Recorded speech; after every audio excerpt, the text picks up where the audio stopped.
Sí, bueno, muchísimas gracias. A mí la intervención del señor Molano, lejos de tranquilizarme, me ha hecho entender lo que parecía que era y desde luego no me ha tranquilizado. Sí que estoy de acuerdo en que habría que abrir los centros que están en proyecto, pero desde luego el resto no me ha tranquilizado lo más mínimo. Según nos dijo el consejero, me parece que fue el director general de Educación, los datos de inclusión de los alumnos con necesidades especiales eran de un 90%, solamente había un 10% que era imposible meterlos en la educación ordinaria, con lo cual estamos hablando de un porcentaje pequeño y espero que el resto de los que están en la educación ordinaria no se encuentren, es decir, se haga caso a los padres, no haya sido por decreto y se haga caso a los padres cuando ven cómo salen los niños, si salen contentos, si no salen contentos, si les hacen bullying, porque toda esta historia de esta ingeniería social que se está preparando, lo único que trae para los niños que no se pueden incluir en la educación ordinaria es soledad y bullying, y yo lo he vivido. Entonces, me parece que ese 10%, que me parece que son unos 5.300 niños, creo que realmente la situación implica que tengan una educación, como su propio nombre indica, especial, porque no hay adaptación posible para una educación presuntamente inclusiva, porque es imposible. Es como hacer una carrera y decirle a un señor que le falta una pierna que tiene que estar incluido en la misma carrera, porque claro, no le van a hacer una carrera especial de señores sino una pierna. Bueno, ¿qué pasa? Pasa que se niega la realidad, es decir, de repente nos encontramos aquí cuando venimos los nuevos diputados de Vox con una extraña ley de un proyecto de los ayuntamientos que eran todos de raíz social comunista, utilizo esta palabra porque es la que usa Pablo Iglesias para explicar la adscripción de esos ayuntamientos, una extraña ley que tenía muy aterrorizados precisamente a los padres de educación especial y que, según decían esos gobiernos relacionados socialcomunistas, que no de ninguna manera afectaba a la educación especial. Y que lo mismo que estaba diciendo ahora el señor Molano, que va, de ningunísima de las maneras. Y claro, ¿cuál es el engaño? El engaño es que son los propios padres los que lo piden.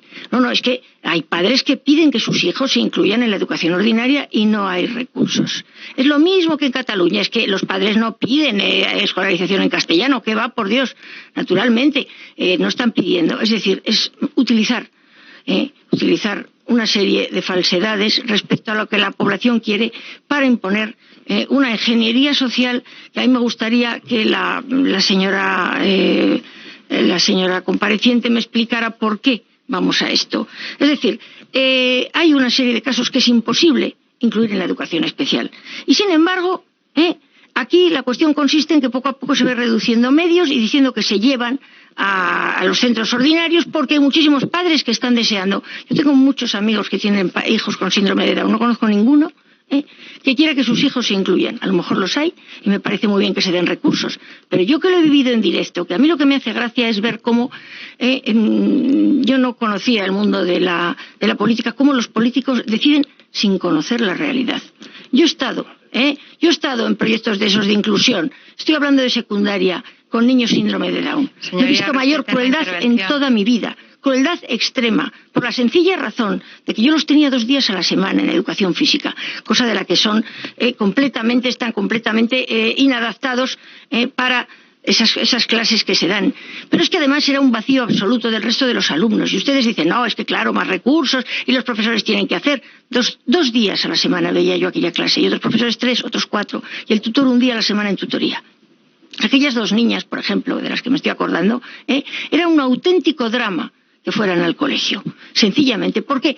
Porque no estaba adaptado absolutamente nada, ni iba a estar adaptado nunca, porque lo único que se puede hacer es sacarlas de clase para darles instrucción de primero de primaria, sacarlas, meterlas, que sean siempre el bicho raro y que sean utilizadas, que es lo que muchas veces se quiere, para que otros niños aprendan a ser buenos, es decir, aprender a ser buenos a costa del sufrimiento de terceros. Entiendo perfectamente lo que está diciendo la ponente, porque no se puede utilizar a los niños para ingeniería social.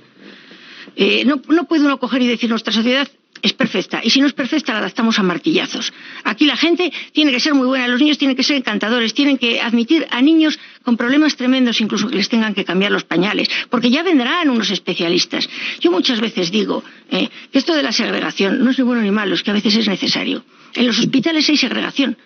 Supongo que los partidos socialcomunistas terminarán diciendo que como hay segregación no puede ser que los pacientes, por ejemplo, de la UCI tengan más medios y más recursos y que se junte a todos. Y que sean los médicos los que vayan pasando, y ahora veo a uno de pulmón y ahora tengo otro en la otra planta. Es decir, señores, estos niños necesitan unas necesidades muy especiales. Y parece mentira que los estén ustedes utilizando para su ingeniería social.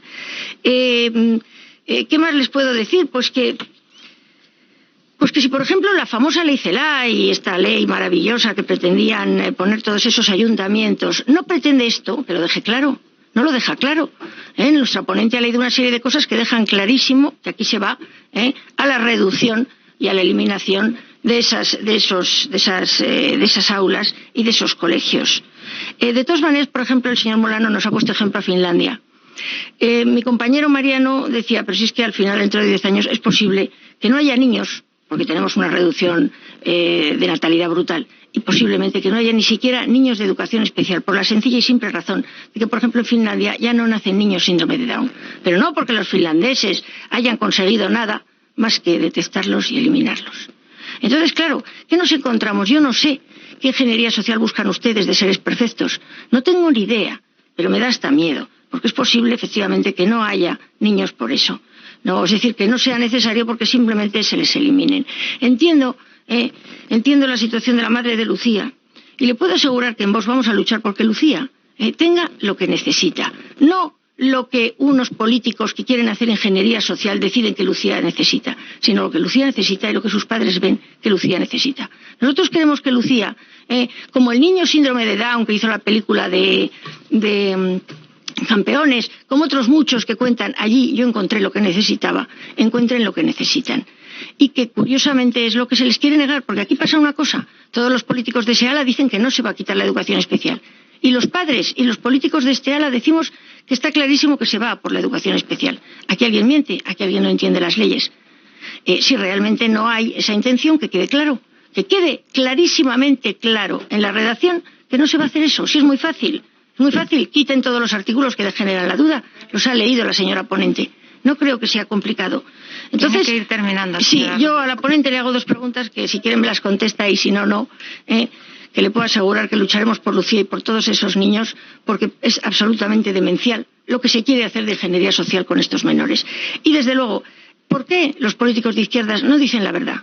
¿Y por qué quieren hacer eso? Es decir, ¿de dónde viene esta inclusividad de personas que no pueden ser incluidas en determinadas circunstancias? Nos han dicho que no hablemos mucho porque tienen que hablar los comparecientes. Bueno, yo lo primero, nosotros nos reunimos con vosotros, escuchamos lo que nos explicasteis, que erais necesarios, que el contrato era hasta diciembre, por lo tanto esa rescisión de contrato de la que habla el señor Molano no tiene mucho sentido, porque rescindir es dejar sin efecto un contrato o una obligación legal y no la hay. Es decir, en un primer momento se debió pensar que hasta el 22 de diciembre era necesario, a partir de ahí pues ya habría habido una evolución que indicaría que no fueran necesarios o que habría que plantearse realmente sí que siguen siendo necesarios y desde luego pues continuar con esos profesionales. Entonces, pues sí, escuchamos las razones, mejor atención a los alumnos, diversas funciones además del refuerzo que habíais hecho, sustituciones, ayuda en la organización. Entonces, pues nosotros dijimos, es que todo apoyo a la educación, desde luego, siempre va a ser beneficioso. Solo faltaba que hubiera más profesionales y fuera peor. Y lo que nosotros dijimos es que que en función de lo que se hubiera valorado la necesidad. Sí que es cierto que presupongo que en los 1000 y pico profesionales que estáis en los centros, no todos tendrán la misma situación, no todos tendrán alumnos que no han asistido en 6 meses a clase, etcétera, etcétera. Entonces, nosotros simplemente lo dejamos en manos de los que saben exactamente cómo está la situación real en los centros. Y nada más. Entonces, mi compañero Mariano en la PNL defendió esa postura, que se deben revisar la necesidad de los puestos y simplemente valorar lo importante que son los alumnos, que son los niños, que son los que nos tienen que interesar. Yo incluso en la reunión aventuré la posibilidad de que a lo mejor los contratos se alargaran rescindiendo, y vamos, rescindiendo no es, sino que simplemente el contrato se termina el 22 y a lo mejor en enero volvía a retomarse la situación en función de cómo se había visto, no lo sé. Lo que sí que es verdad es que a mí me preocupa una cosa, a mí me preocupan los niños, me preocupa que estén bien, es decir, bien atendidos, etcétera, etcétera. Y el caso es que el señor Molano ayer aportó una nueva información, que es que su colectivo estaba en Sol defendiendo sus derechos, no el interés de los niños, no la necesidad de sus plazas, no, sus derechos. Entonces yo no sé si sus derechos con un contrato al 22 de diciembre, no sé cuáles son, y tampoco sé si una proposición no de ley indica unos nuevos derechos. No lo sé, no lo sé. Lo que pasa es que a mí lo que me preocupa es que al final esta batalla, lo importante no sean los niños, porque al final hay que también pensar en una cosa, y es que dada la situación de pandemia, dada todo el gasto enorme, el dinero público yo siempre digo que es una manta, y si se tira de un sitio, naturalmente se desatiende a otro sitio. Entonces, naturalmente que a mí los 12.000 euros o los 13.000 que puedan costar los sueldos de aquí a junio me parecen muy importantes y son necesarios. Que se valore que son necesarios. Y estaremos totalmente de acuerdo. Por eso nosotros nos abstuvimos ante la ausencia de información real sobre la situación de los centros. Luego otra cosa, nos dijeron que estaban en concertados y en públicos. Por lo tanto, si estos 1.117 profesionales se retiran de los centros, va a perjudicar a públicos y a concertados, de iniciativa social. Entonces esas divisiones yo no las entiendo. Los 1.117, a ver, por favor. Todos los portavoces han respetado su turno de intervención. Sí, es que lo normal es que usted lo haga también, es lo normal.